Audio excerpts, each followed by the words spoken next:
Eccoci a Valvasone, punto di arrivo della nostra giornata, davanti al mulino con il sindaco. Noi arrivando ho visto Valvasone Borgo delle Spose ed è una cosa che non sapevo. Beh, intanto ben arrivati, il Borgo delle Spose, perché vogliamo far conoscere uno dei borghi più belli d'Italia, Valvasone, come uno dei luoghi più belli dove poter celebrare uno dei giorni più belli della propria vita, il matrimonio. Per chi invece arriva in bicicletta, noi abbiamo fatto una deviazione dalla FVG6 per arrivare appunto a conoscere questo borgo, passarci in bicicletta e quindi goderlo ancora più lentamente. Beh, per chi arriva in bicicletta ci sono sicuramente tante attrattive, il castello, il Duomo con il suo organo monumentale, e proprio parlando di bicicletta noi speriamo tanto che la Recir arrivi con la pista ciclabile lungo la Casarsa a Pinzano.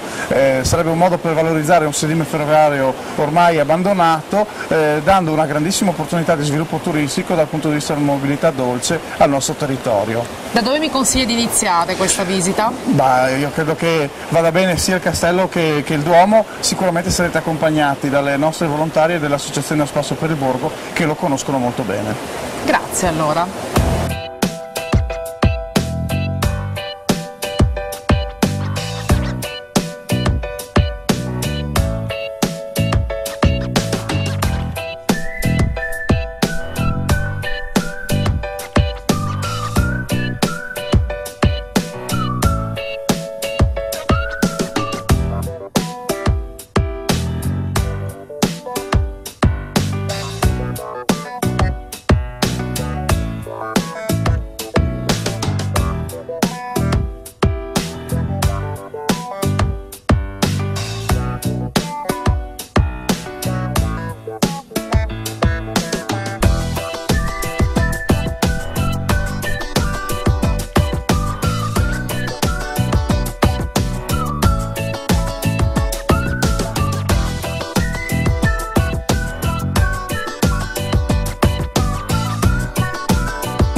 Daniela ci conduce all'interno del Duomo, che già d'impatto regala davvero tanto, credo che racchiuda anche tante storie. Intanto come si chiama? È il Duomo del Santissimo Corpo di Cristo, edificato nel XV secolo con uno stile romanico molto semplice, anche se poi è stato modificato negli anni, ed è stato costruito proprio per ospitare la reliquia della Sacra Tovaglia, quindi per questo dedicata al Corpo di Cristo.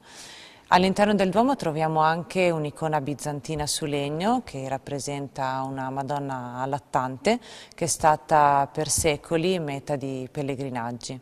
Ma forse il motivo più importante per cui è meta proprio di turisti appassionati è sicuramente l'organo monumentale che è custodito all'interno, ed è l'unico esempio di arte organaria veneziana del Cinquecento ancora originale e funzionante, ed è stato commissionato dai Conti di Valvasone a un artista organario, Vincenzo De Columbis, e poi decorato sia sulle portelle che sulla cantoria da Giovanni Antonio De Sacchis, detto il Pordenone, e poi dal suo allievo e genero il Pomponio Amalteo.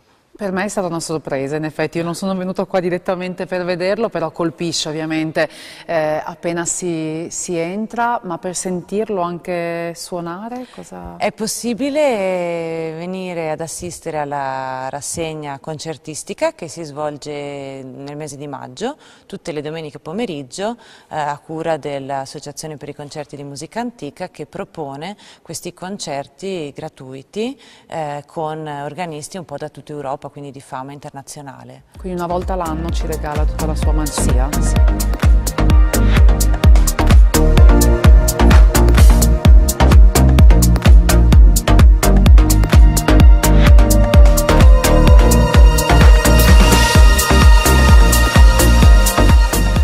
Giulia, che sorpresa, apri il chiavistello e magia, ti ritrovi in una sala fantastica che è la sala del teatro, del teatrino? Del teatrino, è un teatrino di fine Settecento che è stato costruito dai conti di Valvasone per la loro famiglia, quindi ad uso privato. È uno tra i più piccoli esistenti in Italia di questa tipologia.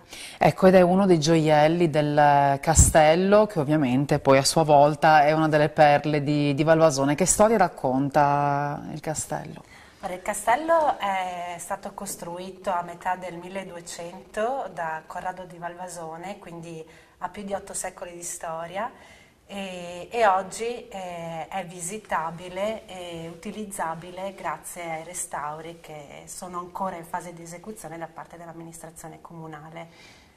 Questa è una delle chicche, ma cos'altro racchiude? All'interno del castello oggi sono visitabili questa sala e una sala adiacente con affreschi della metà del 1300, con affreschi appunto di un ciclo profano che è ancora visibile grazie appunto ai restauri. Noi oggi, insomma, ci avete accolto in questo nostro passaggio in bicicletta, ci avete aperto le porte del castello. Per chi volesse ripetere il nostro percorso e fermarsi proprio a visitarlo, non è sempre aperto, no. Come ci si organizza? No, non è sempre aperto, e viene aperto su prenotazione, soprattutto per gruppi che ne fanno richiesta, e ci si può riferire all'ufficio turistico di Valvasone Arzene e richiedere appunto un'apertura per dei gruppi.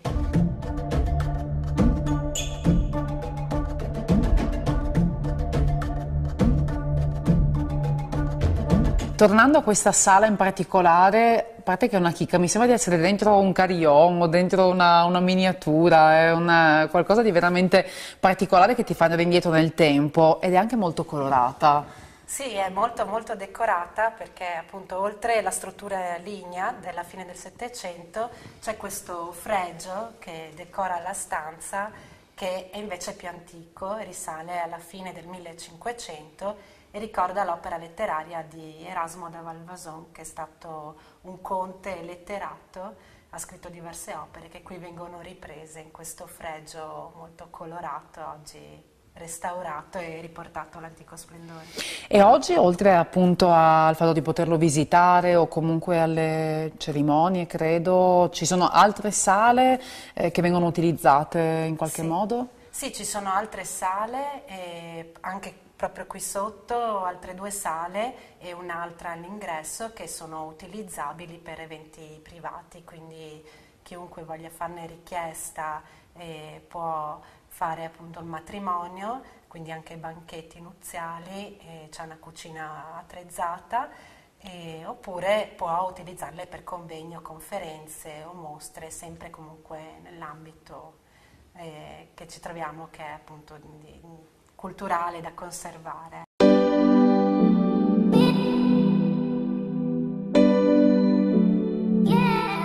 Giulia, prima di lasciare Valvasone, c'è qualche altra chicca che mi consiglieresti per chiudere questa giornata in bici? Sì, c'è una chiesetta dedicata a Santi Pietro e Paolo che è molto bella da visitare, sempre aperta, e l'interno custodisce affreschi del Cinquecento. Era un antico ospitale, ospitava viandanti e pellegrini, quindi per chi viaggia è una tappa d'obbligo.